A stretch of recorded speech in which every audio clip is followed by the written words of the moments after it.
Hello friends, આજે આપણે બનાવશું બધાને ભાવે તેવા અમદાવાદના ફેમસ મેગીના ભજીયા. આ ભજીયા બનાવતા માત્ર 10 થી 12 મિનિટ જેવો સમય લાગે છે. તો ચાલો બનાવવાનું શરૂ કરીએ. આજે આપણે મેગીના ભજીયા બનાવવાના છે. તો એ માટે આપણે સૌથી પહેલાં મેગીને તૈયાર કરવાની છે. તો આ મેગીનું નાનું પેકેટ છે અને પાણીને ગરમ કરેલું છે. પૂર્ણ કપ આપણે પાણી ગરમ કરેલું છે. તો એમાં આપણે આ મેગીને એડ કરવાની છે. તો પાણીને ગરમ થઈ જાય પછી જ આપણે એડ કરવાની છે. તો જુઓ, તમે જોઈ શકો છો કે આવી રીતે આપણે એડ કરશું. હવે થોડીક વાર થાય એટલે આવી રીતે આમ છૂટી કરશું અને પલટાવશું અથવા તો છૂટી કરશું એટલે બંને બાજુથી કૂક થઈ જાય.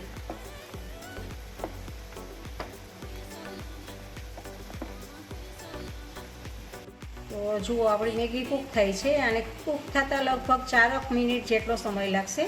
પાણી બધું જ બળી જાય ત્યાં સુધી આપણે આને કૂક કરવાની છે. હવે મેગીની સાથે આવેલો આ મસાલો છે, એ મસાલાને આપણે એમાં એડ કરશું. તો જુઓ, બધો મસાલો આમાં આપણે એડ કરી દઈશું. જુઓ, મસાલો બધો મિક્સ કરી દીધો છે અને હવે આપણે આને હલાવશું. તો આવી રીતે મસાલાને મેગીની અંદર મિક્સ કરી દેવાનો છે, બધી જ મેગીમાં. જુઓ, પાણી બધું જ ચોસાઈ ગયું છે અને મેગી પણ આપણી કૂક થઈ ગઈ છે. થોડી વાર માટે આપણે અડધી મિનિટ માટે એમને રહેવા દઈશું ગેસ ઉપર. ગેસ ચાલુ છે આપણો. તો આપણી મેગી બની ગઈ છે. મેગી બનતા 4 મિનિટ જેવો સમય લાગ્યો છે, કારણ કે આપણો ગેસ છે એ સ્લો ગેસ હતો. પણ તમે ફાસ્ટ ગેસ ઉપર કરશો તો 2 થી 2.5 મિનિટમાં તમારી મેગી બની જશે. હવે આપણે ગેસને ઓફ કરી દેવાનો છે. તો મેગીને આપણે બીજા વાસણમાં ટ્રાન્સફર કરી દીધી છે અને હવે આને થોડીક ઠંડી થવા દઈએ. જો મેગી આપણી થોડીક ઠંડી થઈ ગઈ છે. તો એમાં 2 મોટી ચમચી જેટલા ગાજર નાખશું આપણે, એકદમ ઝીણું કટ કરેલું છે. અને 2 મોરા મરચાં છે. કેપ્સિકમ તમારી પાસે હોય તો કેપ્સિકમનો પણ યુઝ કરી શકો છો. મેં અહીંયા મોરા મરચાં લીધા છે. અને 1 ડુંગળી છે, એ ઝીણી કટ કરેલી છે. અને લીલા ધાણા છે. આ બધા શાકભાજી તમારે વધતા ઓછા પ્રમાણમાં તમને ઠીક લાગે એટલા તમે નાખી શકો છો. અને 2 મોટી ચમચી ચણાનો લોટ છે અને 2 મોટી ચમચી ચોખાનો લોટ છે. ચોખાનો લોટ એડ કરવાથી તમારા ભજીયા છે એ એકદમ ક્રિસ્પી બનશે. હવે એમાં આપણે થોડીક હિંગ એડ કરશું. સ્વાદ પ્રમાણે નિમક એડ કરશું. નિમક મેગીમાં હોય જ છે એટલે શાકભાજી ને લોટના પ્રમાણનું તમારે નિમક એડ કરવાનું છે. અને થોડુંક ધાણા ભાજી પાવડર આપણે એડ કરશું.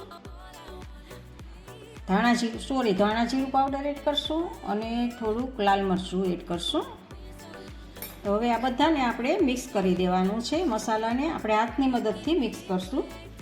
જુઓ, મેગી જોડે આ બધા મસાલાને અને શાકભાજીને આપણે મિક્સ કરશું આવી રીતે. આમ બહુ વધારે પડતું મસળવાનું નથી, નહીંતર મેગી છે એ તૂટી જશે. આ બધું મિક્સ કરી દીધું છે. હવે આપણે આમાં થોડુંક પાણી ઉમેરવાનું છે. જેટલું પાણીની જરૂર પડે એટલું થોડું ઉમેરવાનું છે. બાઇડિંગ આવે એટલું જ આપણે પાણી ઉમેરવાનું છે. 1 ચમચી જેટલું પાણી ઉમેરી અને પાછું મિક્સ કરવાનું છે. તો આવી રીતે આપણે બાઇડિંગ આવી જાય એ રીતે તમારે મિક્સ કરી દેવાનું છે. તો જુઓ, 1 ચમચી પાણીનો ઉપયોગ કરવાથી જ આપણે બાઇડિંગ આવી ગયું છે. તો હવે એમાંથી આપણે થોડું લેવાનું છે. તો જુઓ, આવી રીતે લઈ અને આવી રીતે આમ આપણે ગોળાના ગોટા વાળી લેશું. પહેલાં ભજીયાનો આકાર આપણે આપી દઈશું આને, જેથી કરીને જ્યારે ભજીયામાં નાખીએ ત્યારે આમ લઈ અને નાખવું ના પડે. અગાઉથી જ આપણે શેપ આપી દઈશું. તો આવી રીતે ભજીયા ઉતારવા માટેના ગોટા અગાઉથી આપણે આવી રીતે તૈયાર કરી લીધા છે. હવે ભજીયા ઉતારવા માટે આપણે તેલ મૂકી દીધું છે અને થોડુંક એમાં નાખી અને ચેક કરી લીધું છે. તો એ ઉપર આવી ગયું છે. તો આપણું તેલ છે એ ભજીયા માટે તૈયાર છે. તો એમાં આપણે એક પછી એક વડા મૂકતા જઈશું આવી રીતે આમ, અને એને તળી લેશું. ભજીયાને આપણે ફાસ્ટ ગેસ ઉપર જ કરવાના છે અને વચ્ચે વચ્ચે આવી રીતે આમ પલટાવવાનું છે. ગોલ્ડન બ્રાઉન કલર ના થાય ત્યાં સુધી આપણે એને થવા દેવાના છે.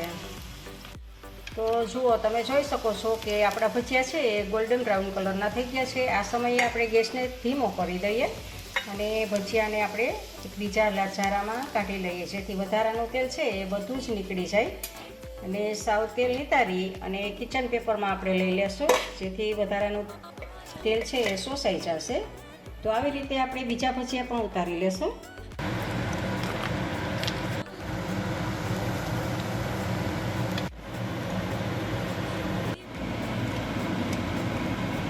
તો અંદરથી સોફ્ટ અને બહારથી ક્રિસ્પી એવા આપણા મેગીના ભજીયા તૈયાર છે.